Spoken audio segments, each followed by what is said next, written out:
Hello, everyone, and welcome to this new episode of Inspiring Our World.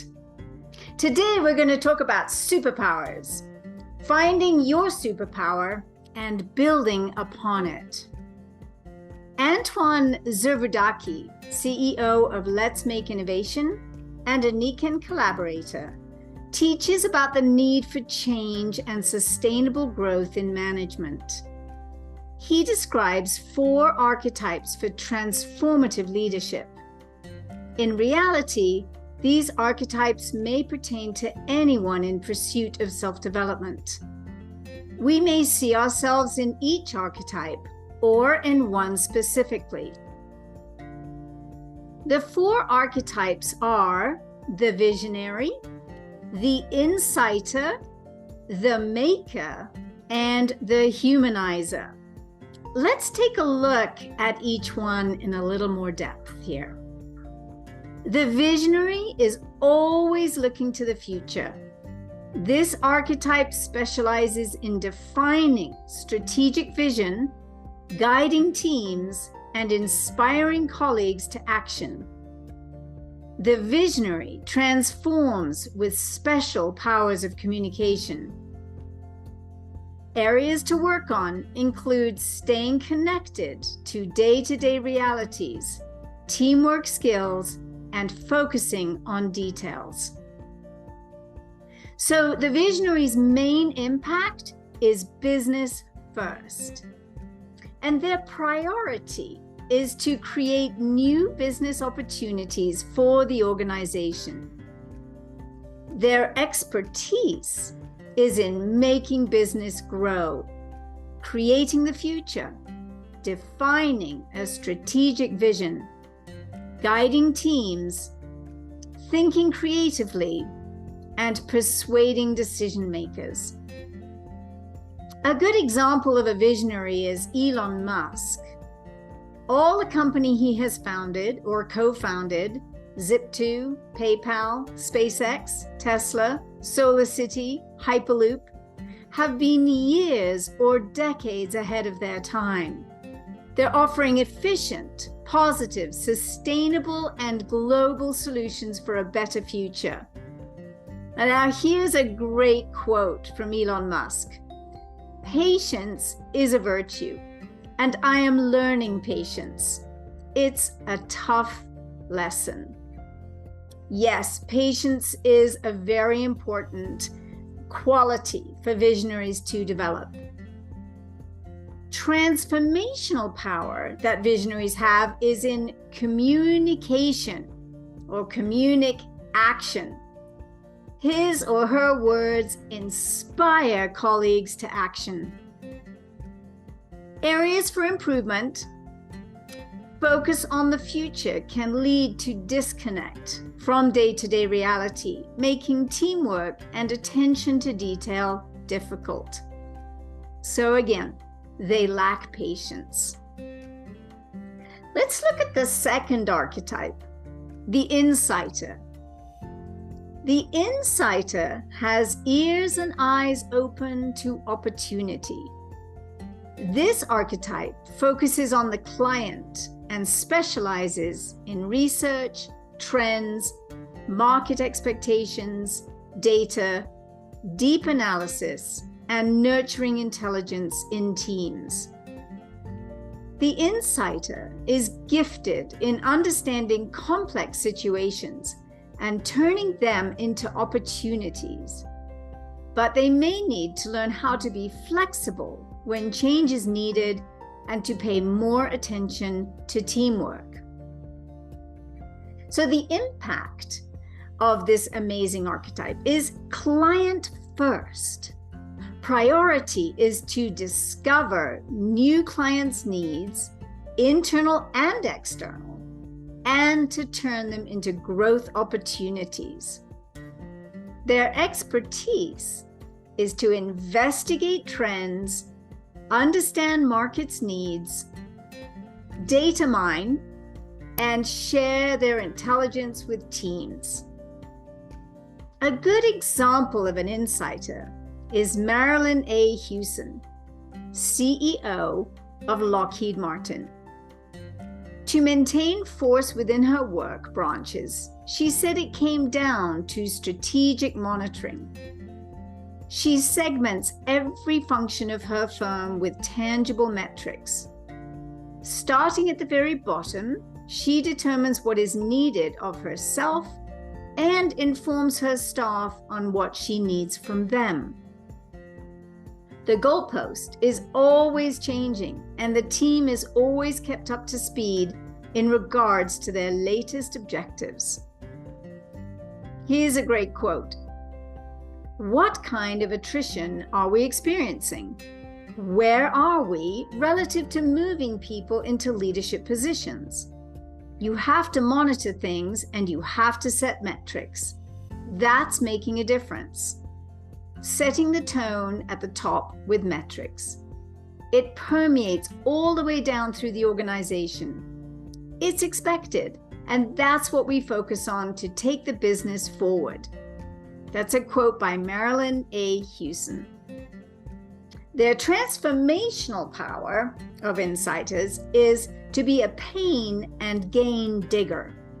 They easily spot the root of complex situations and can transform the target's desires into opportunities. Their areas for improvement is to approach to deep analysis can lead them to lose focus on teamwork, preventing them from agile change and sometimes causing them to be rigid when managing projects. Now let's look at the third archetype, the maker. The maker embodies hands-on energy and focuses on generating results through effective processes. This archetype specializes in managing projects, improving procedures, and meeting collective objectives on time. The maker knows how to solve problems in a timely manner and to create success out of failures. Due to a passion for achievement, the maker needs to balance personal and professional lives as well as those of the team and try not to deviate from long-term strategies. So the impact of the maker is to really focus on impact. And their expertise is to manage projects, to meet collective objectives on time, to streamline processes, to search continuously for improvements, and to test and implement new methodologies. A great example of a maker is Walt Disney, an entrepreneur, cartoonist, animator, writer, voice actor, and film producer. And one of his most famous quotes is, "The way to get started is to quit talking and begin doing." Spoken like a true maker. Now, the maker's transformational power is something called learn up. They thrive when managing failures and solving problems in a timely manner to accelerate success.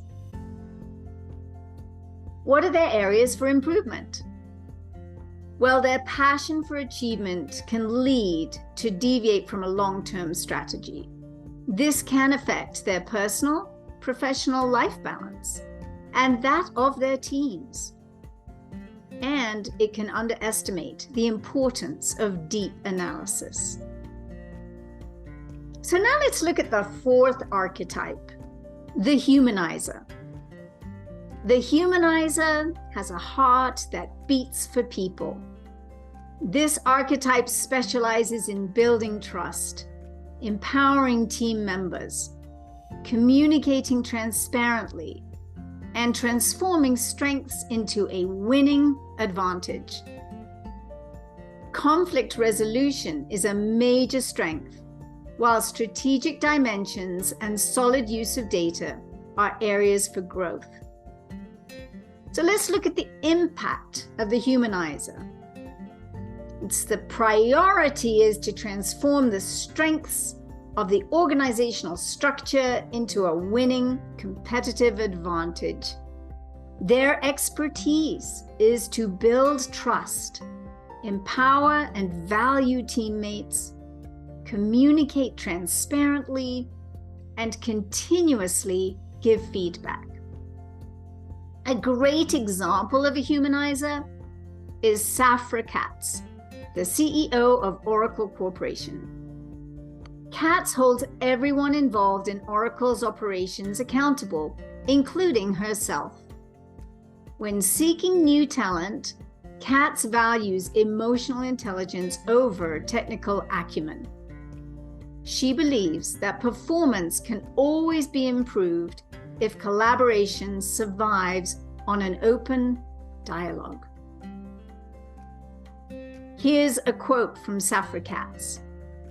Employees who don't exhibit emotional intelligence frequently lose sight of the team objective, becoming caught up in their own personal agendas. We have built a culture of problem solving, not finger pointing, and we want team members who approach their jobs with the same mindset. So again, with the humanizer, their transformational power is in conflict solving. This resolves tensions in their team and transforms them into opportunities to learn and grow. Now, their areas for improvement is in that their human-centered vision can lead them to lose focus on strategic matters and neglect quantitative approaches and complicate their decision-making. Isn't this fascinating? Now, I'm wondering, what are you thinking as you're listening to this, and where do you identify? And, of course, for all of us, it's good to have the balance of all four. So we're naturally going to be strong in one or two, and the others we can shore up and strengthen. I've always been fascinated with archetypes and how they apply not only to myself and my family, but to coworkers and others. I have found great clarification in working with the model described here. There are also other models such as the Myers-Briggs type indicator, the DISC personality test, the Kolbe A index, instinctive strengths assessment, plus archetypes from mythology, such as those defined in Jean Shinoda Bolen's books, The Gods in Every Man, The Goddesses in Every Woman. There's a place online, truity.com, where you can go and find many of these tests and learn about them, about you really, and who you are through doing the tests. There's even the Enneagram on there and all sorts of things to find. We're constantly transforming as we practice active wellness, develop into humans being more, and share the benefits with the global wellness community. It's definitely an adventure to explore the archetypes we embody in our changing roles as students, teachers, parents, children, artists, entrepreneurs, inventors, engineers, and so much more.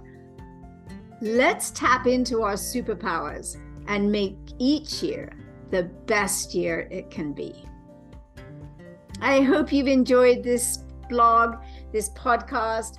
I have fun doing these. Please do subscribe to them on Spotify or Google Podcasts or Apple Podcasts. You can also listen on YouTube. And please do rate these podcasts, because the higher the rating, the better Nikan does. And the better Nikan does, the better your business grows. So do share these. Think about these archetypes, see where you fit and where you can learn to strengthen as well. And I look forward to being with you next week on the next episode of Inspiring Our World. Bye for now, everyone. Have a wonderful week.